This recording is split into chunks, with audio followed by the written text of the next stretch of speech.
Yeah. Yeah, it's not happening. That's just not, no, nuh-uh.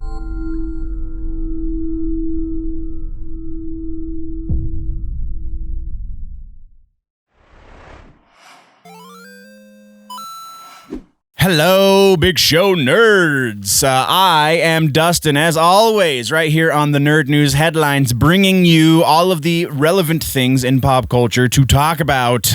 This is a new episode, and it's not the biggest episode we've ever had. I'm not going to say it's a huge episode. It's a decent-sized episode, and we've got plenty to talk about. Before we jump into it, though, don't forget to subscribe so that you do not miss any of our Nerd News updates. Make sure you're following us on the Facebooks and all that jazz. So with all of that said, here's an intro.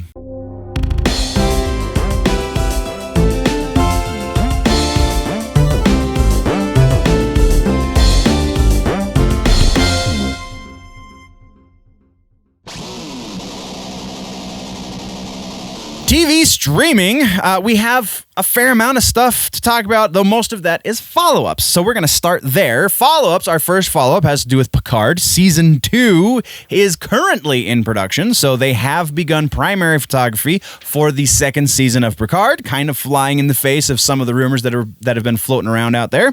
That's all we've got on that one. Next, we're talking about Falcon and the Winter Soldier. Just a couple days ago, we got our newest trailer for Falcon and the Winter Soldier. There's a lot going on Disney Plus right now, so a little bit of good news is a lot of fun, and a little bit of good news about the next series that we're all going to be obsessing about, also a lot of fun. So go check out, you can find the link down in the episode description, and that is going on. Yeah, we're moving on. Okay, so our next follow-up has to do with The Simpsons. We covered this. This might have been actually long before I even got syndicated, so if you're listening on one of the syndicated outlets, then you might not have heard me talk about this. I can't remember how long ago it was, but the Apu situation has kind of escalated. We know this. Apu has been temporarily written out of the show until they can make him a positive Indian. Like, he's the only character on the freaking show who had a healthy relationship with his wife and a good job and was taking care of all of his kids. He had 1 million kids. That's an exaggeration, but I don't understand how he was a negative stereotype for people from India, I guess is a politically correct way of saying that. So whatever. That's neither here nor there. That's what happened. But also we got news that Desert is now the voice of Carl Carlson instead of Hank Azaria. Hank Azaria willfully gave that one up. Hank Azaria was also the voice of Apu. And now we just got word that Harry Shearer, who did the voice of Dr. Hibbert, is no longer going to be doing the voice of Dr. Hibbert. This goes along with the announcement that production of The Simpsons, the people in charge of production of The Simpsons, made approximately a year ago, might not have been that long ago, about how white voice actors are no longer going to be doing voices for different races. So if you are a white voice actor, you cannot do a black voice or an Indian voice or an Asian voice. You must do white voices. However, if it's the other direction, then that's totally acceptable, apparently, because the guy who's doing the voice of Dr. Hibbert, who's an amazing voice actor. I love Kevin Michael Richardson. Kevin Michael Richardson is fantastic. I think the guy is great. He does amazing vocal work, and he definitely deserves all the work he can get. I'm not trying to disparage him in the slightest. I just think it's a little double standard that a white actor can not do anything other than white characters, but any other race can do any other race. It just doesn't make it, as evidenced by Kevin Michael Richardson. He has done plethora of other raced characters in his storied career, and there's nothing wrong with that. Whatever. So the interesting part about this is Harry Shearer, who again was the original voice of Dr. Hibbert, is the only dissenter amongst the crowd. Harry Shearer did not want to give up the ability to do any voice he wanted to, because that's why it's called acting. acting. You're pretending to be someone you're not. And that was his point. Why can't I be an actor? Why do I have to play basically myself all the time? I mean, obviously he still does like 6 other voices in the show, so he's not just himself, but the point still stands. It's just a ridiculous double standard. We're moving right along into actual news. We have the Muppets. This is a thing. So kind of in the same vein, I know I'm showing my personal politics a little bit too much in this section, and I kind of apologize, but not really, because you've got to see how much of a double standard that is. But the Muppets, recently, all 5 seasons of The Muppet Show have been released on Disney+. There are a couple of noted exceptions to that, some of which having to do with not being able to obtain music rights, because it is a sketch show, so they did have musical guests, and some of those songs they couldn't obtain for streaming services, so they just outright left out the episode. There is at least one episode as well that featured a comedian that is not available on Disney+, and that very presumably, and is probably rightfully presumed, because the comedian guest later was found in possession of really bad stuff. That's a little rough. And I say little, I mean wow. Okay, so that being said, that's understandable. But the weird thing, and the things that fans have kind of been up in arms recently about, is that a good majority of the shows come with a disclaimer before the episode airs from Disney, talking about the negative, quote unquote, negative impact that the racial stereotypes and so on and so forth have on culture and society, and they're saying that the stereotypes were wrong then and they're wrong now, and the kid gloves are a little ridiculous on this one. It's the Muppets. Like, I was gonna say I understand why you might win, but I don't. I really have no idea why I have no idea why you can stereotype one ethnicity and only that one ethnicity, and that's okay. But if you stereotype any other ethnicity, even if it's a positive stereotype, if you do anything to corner any other ethnicity besides that one, that's okay.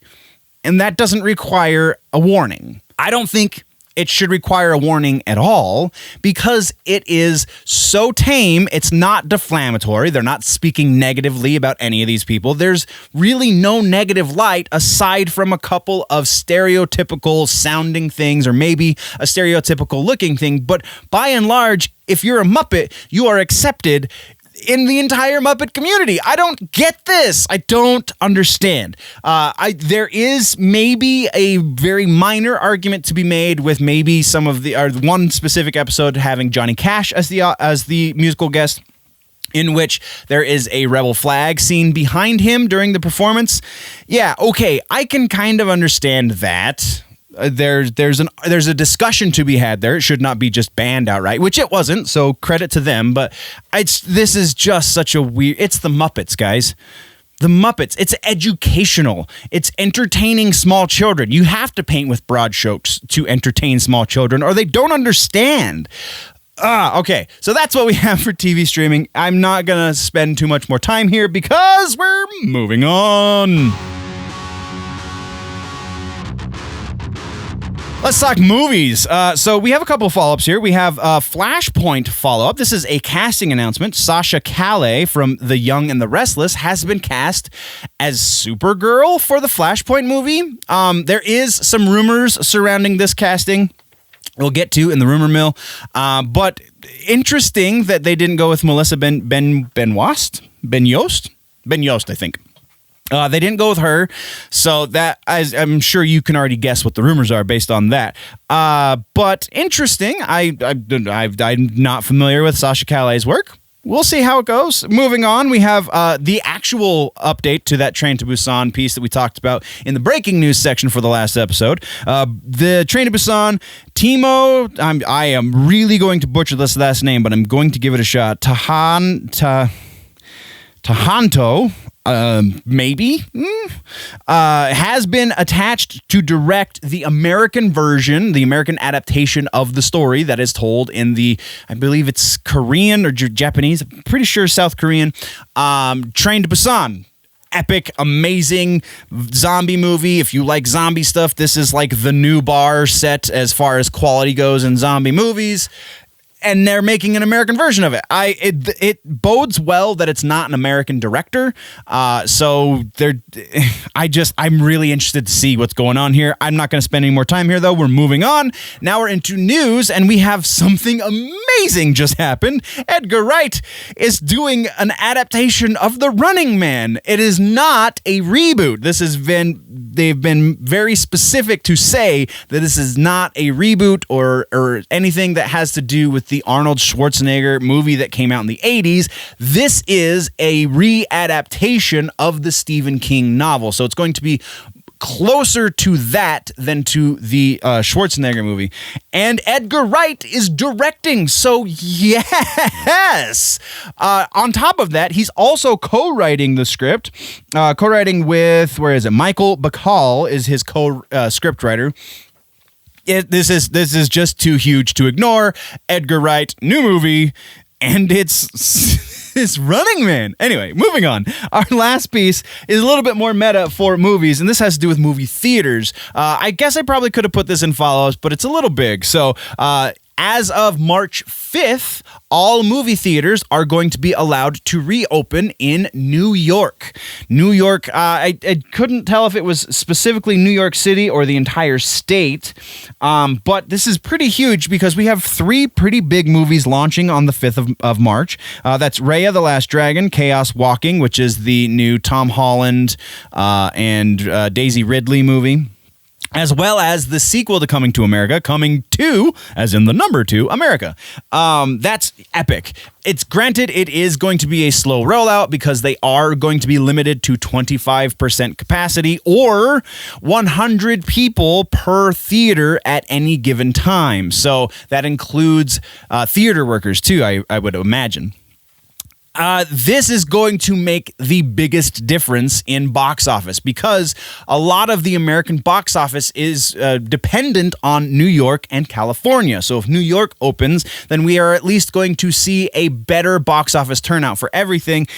And it's just going to explode. It's going to be awesome. I'm super excited for the 5th. Let's move on.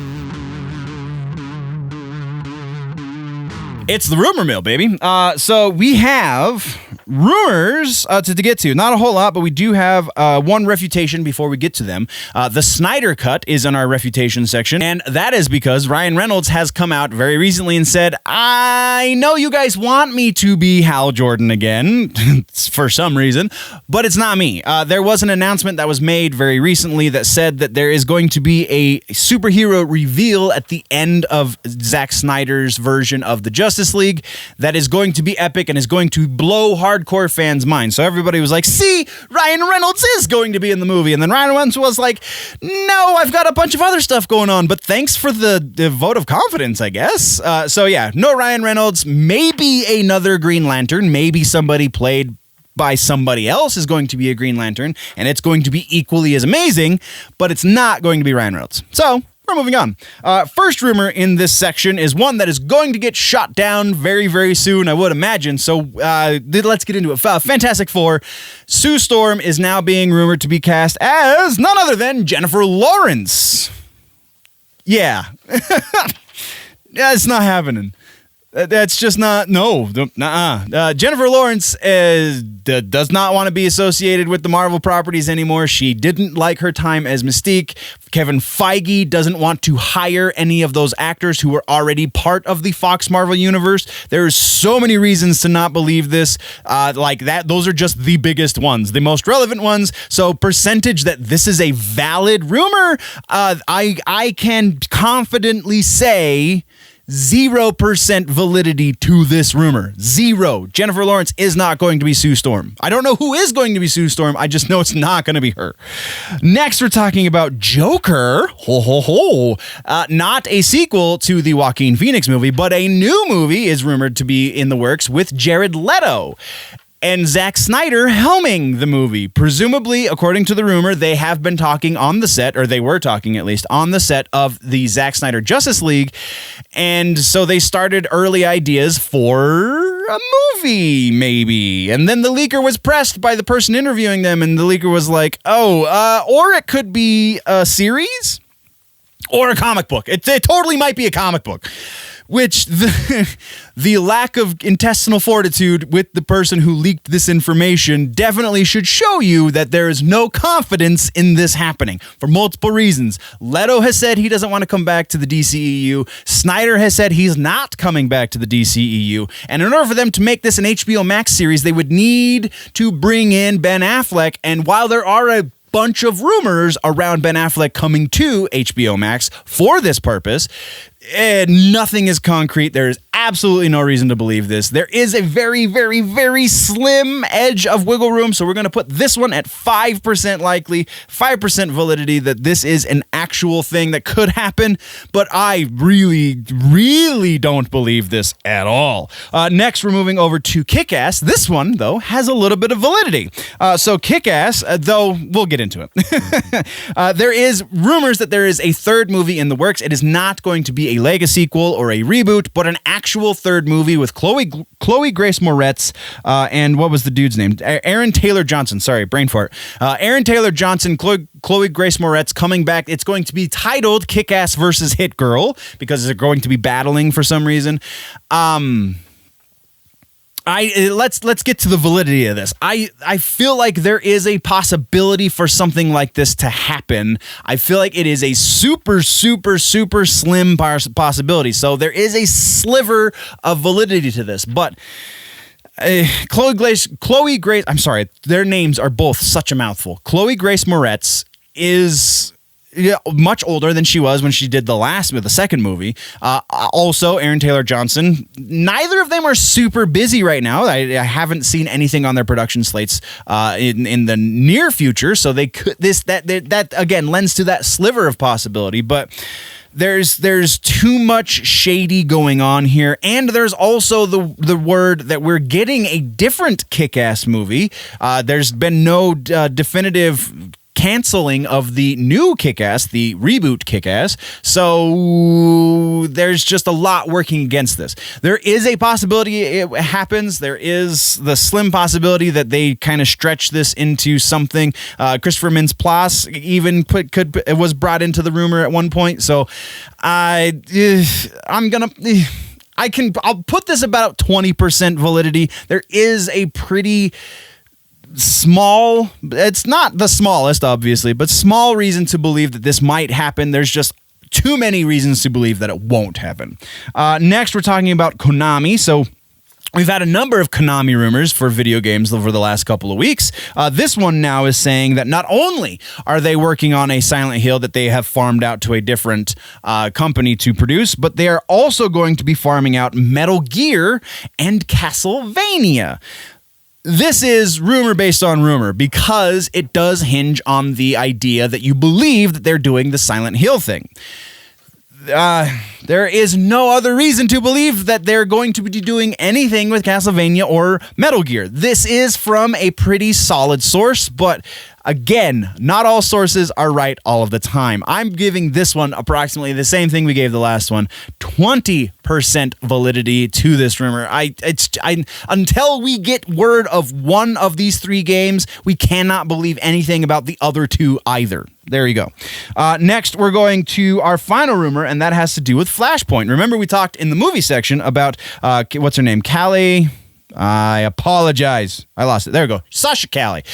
So Sasha Calle's casting as Supergirl has led to rumors of a multiverse, which it's the Flashpoint movie. So yeah, that kind of makes a whole lot of freaking sense. So Sasha Calle as a multiversal Supergirl, maybe, or she's the movie version of Supergirl. Like there's no, I can see the logic here. I can see why the thought would be there. And the sources for this rumor, there are a few, the sources for this rumor are all pretty solid. And they're all saying roughly the same thing. So we're going to put this one right about 65% 65. I can't go quite up to 70. We're not quite a third of the way away from it, but 65 seems pretty solid to me, and that is the rumor section. And that does it for this episode of Headlines Nerds. For a more in-depth conversation on these nerdy bits, plus the entire nerdy news show for the pop cultures and the things, then you can join me on my personal YouTube channel, Generally Nerdy. There are other generally nerdy things over there as well, so please join me, won't you? While you're here, though, don't forget to like, subscribe, and share on all of the Big Show Entertainment media platforms. And don't forget to tune in next time for all that's happening across the nerd world.